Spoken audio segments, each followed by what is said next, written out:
Gen Z से सीधा सीधा, देश के युवाओं से सीधा सीधा पूछना है कि ऐसे ही चलेगा या कुछ करना है। ऐसे ही हर साल आप देखो, 2017 में पेपर लीक हुए, उसके 4 साल बाद 2021 में हुए, उसके 3 साल बाद 2024 में हुए, उसके 2 साल बाद 2026 में हुए, अब उसके 1 साल बाद 2027 में होंगे, और हर साल पेपर लीक होंगे अगर आपने कुछ नहीं किया तो।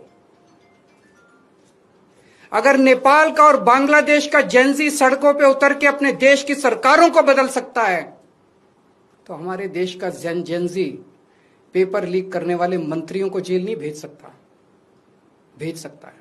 मुझे अपने देश के जेनजी पे पूरा भरोसा है। ये देश आपका है।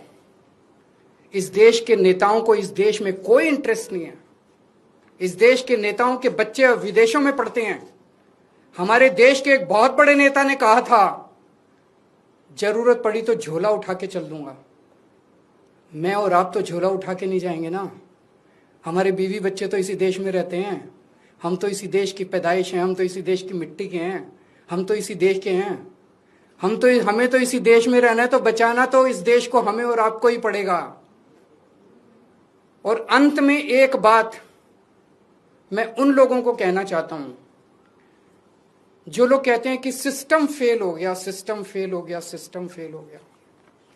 मैं आपकी भावना को समझता हूं, लेकिन जब आप सिस्टम की बातें करते हैं तो अनजाने में आप उन नेताओं को बचा रहे हैं जो नेता इस पूरे घिनौने खेल में शामिल हैं।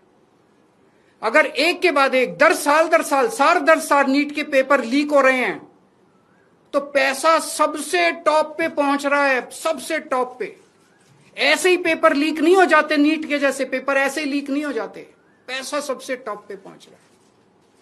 तो जब आप सिस्टम की बात करते हैं तो आप उस टॉप को बचा रहे हैं, अनजाने में बचा रहे हैं। मैं जानता हूं आपकी मंशा नहीं है, लेकिन अनजाने में उस टॉप, ये सिस्टम कोई इमेजिनरी नहीं होता, फिक्शन नहीं होता, सिस्टम हवा में नहीं होता। सिस्टम के पीछे लोग हैं। सीधे आरोप लगाइए जो इस खेल के अंदर शामिल है, उनको जेल में भेजिए, सड़कों पे उतरिए, आंदोलन कीजिए और इस घिनौने खेल को बंद कीजिए।